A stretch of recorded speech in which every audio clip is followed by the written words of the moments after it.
मशरिक़ वस्ता में जिस तरह से तनाव है या मशरिक़ वस्ता के हालात को लेकर अब सऊदी अरब से बहुत बड़ी खबर आ रही है। जी हां, जिस तरह से इजराइल और फिलिस्तीन के दरमियान या इजराइल और हमास के दरमियान हमेशा से एक बड़ा तनाज़ा रहा है, अब इसी तनाज़े को लेकर सऊदी अरब में एक बहुत बड़ी बैठक हुई है और सऊदी अरब ने इजराइल और फिलिस्तीन के दरमियान दो रियासती हल पर एक तरह से हामी भरी है। जी हां, यह बड़ी खबर आ रही है, इस वक्त की बड़ी खबर है, जहां फिलिस्तीन के दो रियासती हल पर रियाज में बहुत बड़ा इजलास हुआ है, बाकायदा एक समिट हुई है और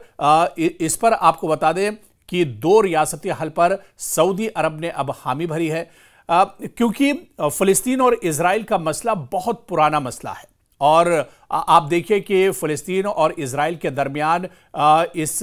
इख्तिलाफ में कहा जाए या फिर इस तनाज़े में बड़े पैमाने पर जानी और माली नुकसान माजी में हो चुका है। और इसके अलावा पिछले 2 साल से गजा में जिस तरह से जंग चल रही थी, जिसमें लाखों लोगों का कत्लेआम किया गया, एक तरह से गजा के लोगों की नस्ल कुशी की गई, मासूम बच्चों का कत्ल किया गया, खवातीन का कत्ल किया गया और पूरा गजा एक तरह से तबाह बर्बाद कर दिया गया। इस वक्त जमीन पर गजा सिर्फ नाम का बचा है, गजा की पूरी बस्ती अब तबाह बर्बाद हो चुकी है। अब न यहां पर आपको इंसान तो जरूर मिलेंगे, लेकिन इंसानों के वसाइल के नाम पर यहां पर कुछ भी नहीं है। न बुनियादी इंफ्रास्ट्रक्चर है, न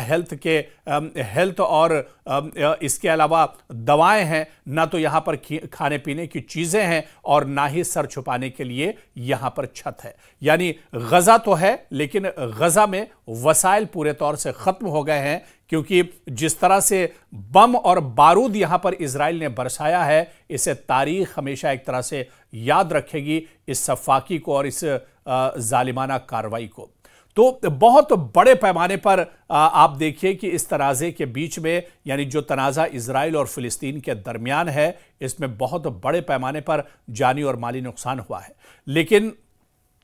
अब सऊदी अरब ने दो रियासती हल के लिए एक तरह से हामी भर ली है और इसी को लेकर आप देखिए कि सऊदी अरब के रियाज में बहुत बड़ी समिट हुई है और इस समिट में सऊदी अरब का दरअसल जो किरदार है और जो मौक़िफ़ है वो बहुत अहम हो जाता है, क्योंकि पहली बार सऊदी अरब इस पूरे मामले पर खुलकर सामने आया है। हालांकि सऊदी अरब इसे पहले भी सपोर्ट करता रहा है, लेकिन गजा में कत्लेआम के बाद, अब जंगबंदी के बाद सऊदी अरब एक तरह से पहल कर रहा है ताकि जो दो रियासती हल है इसे एक तरह से आगे बढ़ाया जाए। आपको बताते चलें कि इस इजलास में सऊदी वजारत खारजा की नुमाइंदगी मनाल बिन्त हसन रवांदा ने की और उन्होंने यह वाज़े तौर पर कहा है कि फ़िलिस्तीनी रियासत का क़याम होना चाहिए, न सिर्फ खित्ते की ज़रूरत बल्कि आलमी अखलाकी जिम्मेदारी भी है। अमन व इस्तेहकाम यहाँ पर होना चाहिए। फ़िलिस्तीनी हुकूक की बहाली के बगैर खित्ते में मुस्तकिल अमन का हुसूल मुमकिन नहीं है।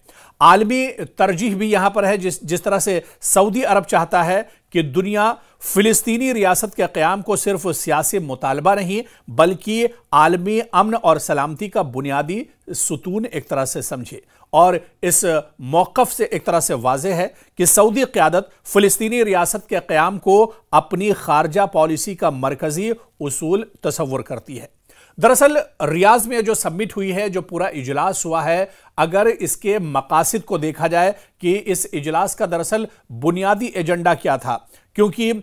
इस इजलास का जो बुनियादी एजेंडा था वो यही था कि एक जामे वर्क प्रोग्राम तैयार किया जाए दो रियासती हल को लेकर, फ़िलिस्तीनी रियासत के क़याम की अमली तौर पर एक तरह से तैयारी की जाए, मशरिक़ी यरूशलेम को दारुल हुकूमत तस्लीम किया जाए, खित्ते की तमाम अक़वाम के लिए मुश्तरका सिक्योरिटी का निज़ाम किया जाए, फ़िलिस्तीनी माशी बहरान के हल के लिए फ़ौरी इमदाद एक तरह से की जाए। और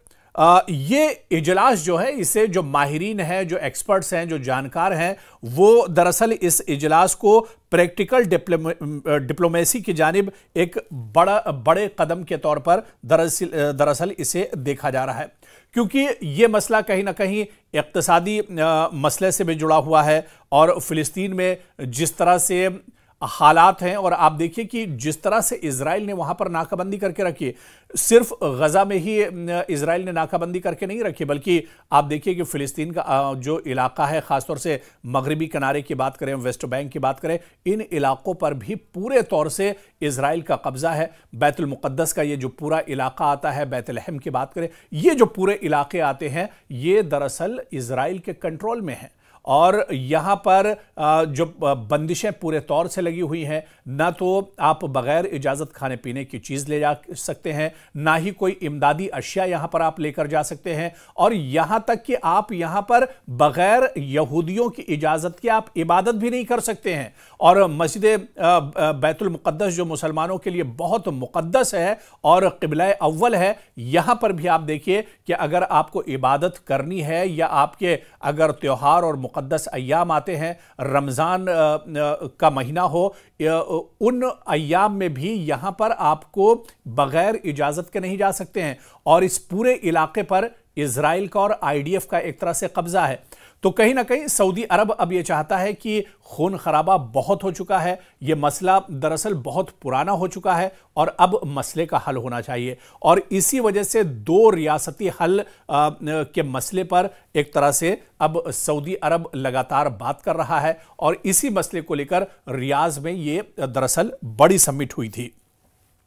आप देखिए कि इस बैनुल-अक़वामी समिट में बैनुल-अक़वामी शराकतदारी पर भी बातचीत हुई है। इस इजलास की अहमियत इस वजह से भी बढ़ जाती है कि यूरोपीय यूनियन और नॉर्वे शरीक सदारत के तौर पर इस बैठक में, जो रियाज में बैठक हुई, इसमें मौजूद थे। मुतादिद ममालिक, आलमी और इलाकाई तंजीमों ने भी इसमें शिरकत की थी। इससे जाहिर होता है कि दो रियासती हल अब सिर्फ अरब दुनिया ही का नहीं, बल्कि आलमी इत्तेफाक राय का मसला लगातार बनता जा रहा है। दरअसल कई ममालिक ये चाहते हैं कि दो रियासती हल निकाला जाए, यानी अब इन्हें दो रियासतों में एक तरह से बांटा जाए। एक फिलिस्तीन हो, हालांकि एक फिलिस्तीन हो और दूसरा इजराइल हो। हालांकि पूरी दुनिया इससे वाकिफ है, और जो जानकार हैं, जो लोग इस मसले की गहराई से जानते हैं कि इजराइल का कहीं पर आज से 50-60 साल पहले वजूद नहीं था, लेकिन ये नाजायज कब्जा था, ये जबरदस्ती की बसाई हुई आबादी थी। और इस आबादी को आप देखिए कि बसाकर पूरा एक मुल्क बना लिया, और अब सिर्फ मुल्क नहीं बल्कि ग्रेटर इजराइल का ख्वाब जो है इजराइल का, अब उस पर एक तरह से अमल हो रहा है। बिन्यामिन नेतन्याहू कई बार कह चुके हैं कि वो दरअसल यहूदियों का ग्रेटर इजराइल का जो ख्वाब है उस पर काम कर रहे हैं। और ग्रेटर इजराइल, आपको पता है, ग्रेटर इजराइल दरअसल पूरे मशरिक़े वुस्ता में यहूदियों को बसाने को लेकर एक बहुत बड़ा और एक नापाक मंसूबा यहूदियों का है, और उसी पर अब इजराइल की हुकूमत एक तरह से काम कर रही है। तो कहीं ना कहीं दरअसल इस जो यहूदियों का मंसूबा है, इसे रोका जाए, और इस हंगामे को, इस लड़ाई को, इस इख्तिलाफ को, और जो कत्लेआम माजी में होता रहा है, क्योंकि इजराइल दरअसल जंगी पैमाने पर बात करें, असलहे के तौर से बात करें, टेक्नोलॉजी के तौर से बात करें, जदीद टेक्नोलॉजी की बात करें, इजराइल बहुत ज्यादा मजबूत है, और उसके पीछे उसकी पुश्तपनाही अमेरिका करता है। तो ऐसे में इजराइल लगातार कत्लेआम करता है, दूसरी तरफ बेगुनाह फिलिस्तीनी है जिनका कत्लेआम लगातार होता रहता है। इसी वजह से सऊदी अरब चाहता है कि दो रियासती हल निकलना चाहिए। यह दरअसल वक्त का तकाजा है, खून खराबा बहुत हो चुका है। दो रियासती हल में, यानी एक रियासत यहूदियों की और इजराइल की होनी चाहिए, उन्हें वहां तक पाबंद कर देना चाहिए, और एक रियासत फिलिस्तीन की होनी चाहिए, ताकि फिलिस्तीन आराम से, पीसफुल तरीके से, पुरअमन तरीके से अपनी जिंदगी गुजार सके। और पिछले 50 सालों से जो जंगो जदल में उनकी जिंदगी गुजर रही है, अब उससे उन्हें बाहर आना चाहिए। तो सऊदी अरब के रियाज में दो रियासती हल को लेकर बहुत बड़ी बैठक हुई है, लेकिन इस बैठक के असरात क्या कुछ होंगे, क्या आने वाले दिनों में इसका कोई फायदा होगा, क्या इसका कोई असर पूरी दुनिया पर और जो सुपर पावर हैं उन पर होगा, क्या इजराइल इसे मानने के लिए आसानी से तैयार हो जाएगा, यह देखना भी बहुत अहम होगा।